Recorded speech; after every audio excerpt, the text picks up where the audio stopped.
الله الرحمن الرحيم تعاونوا على البر والتقوى صدق الله مولانا العظيم. My brothers and sisters, if you want to get the degree, then you have to pass each and every subject of the course.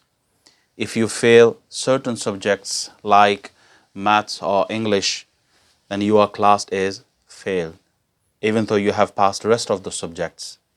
Likewise, if you want to get the certificate of Jannah on the day of Mahshar, then you have to pass each and every subject of Huququllah and Huququl Ibad, the rights of Allah and the rights of people. If a person prays 5 times daily salah, recites Quran, goes to Hajj every year, fasts in the month of Ramadan, gives zakah, but he is not good to his family, neighbors, and people around him, it means he is fulfilling the rights of Allah but not the rights of people.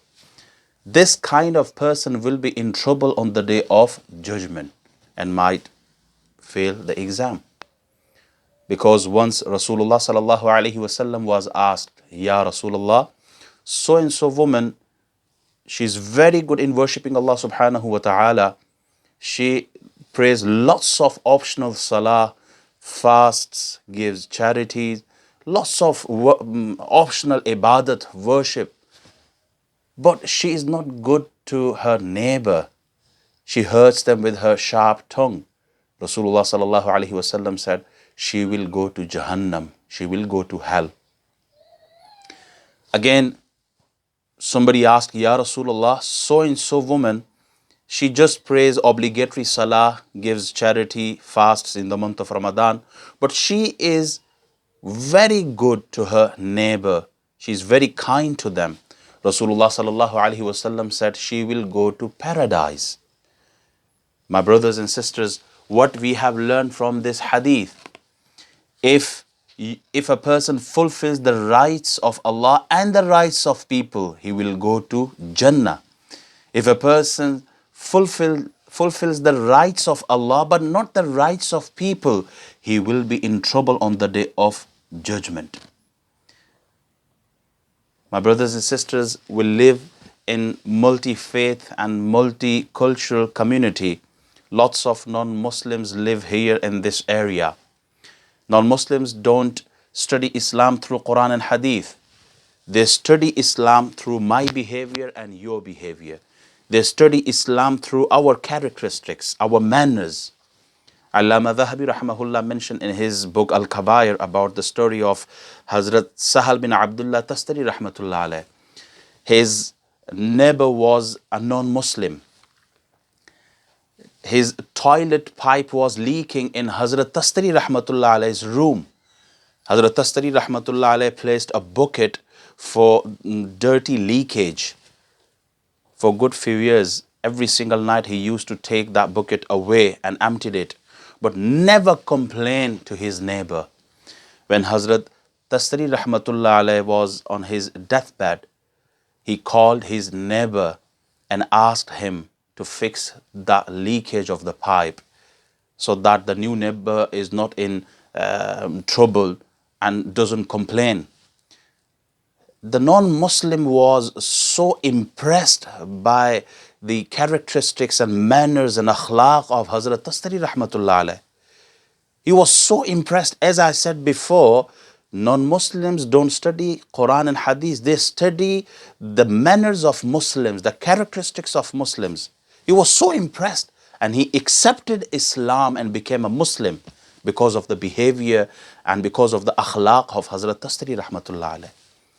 Nowadays, because of the COVID-19, lots of people are jobless, helpless, and suffering for the necessities. This is the time for me and you and all those people, they are blessed with the wealth.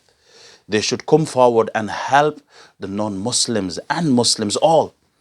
This is a good picture of Islam that we can show to the non-Muslims. At the end, I would like to thank and appreciate all those people who put their own lives on risk to save and help the humanity, like doctors, nurses, paramedical staff, all NHS, shopkeepers, taxi drivers, all those, they are serving the humanity in this critical time. I will request to all my listeners, you can help each other by staying in and by stopping this infection from spreading. Secondly, appreciate the NHS by providing them the medical equipments. Through donation, we can help them, or in any kind of help. I heard about our masjid, Medina Masjid, and local shops. They are going to appreciate the NHS by providing them meal every Sunday. Is a very good gesture from our Muslim community, and this is the best way to convey the real message of Islam. Especially the masajid should come forward and give a good message to the non-Muslim community. Ta'awanu ala al-birri wa taqwa. Allah subhanahu wa ta'ala says in Quran, help each other in goodness and in piety. Rasulullah sallallahu alaihi wasallam says, afshu salam wa at'imu ta'am. It's a long hadith. Spread salam and feed people. And the end of the hadith is, tadkhulul jannata bis salam. Peacefully enter the Jannah. We should look around and see if anybody needs help. We should help him. One of the hadiths of Rasulullah sallallahu alaihi wasallam is, a man is not a believer if he fills his stomach, if he fills his own stomach and his neighbor is hungry. So we should help our brothers, our sisters, and poor people. May Allah subhanahu wa ta'ala give us tawfiq to convey the real message of Islam. Wa akhiru da'wana and alhamdulillahi rabbil alameen.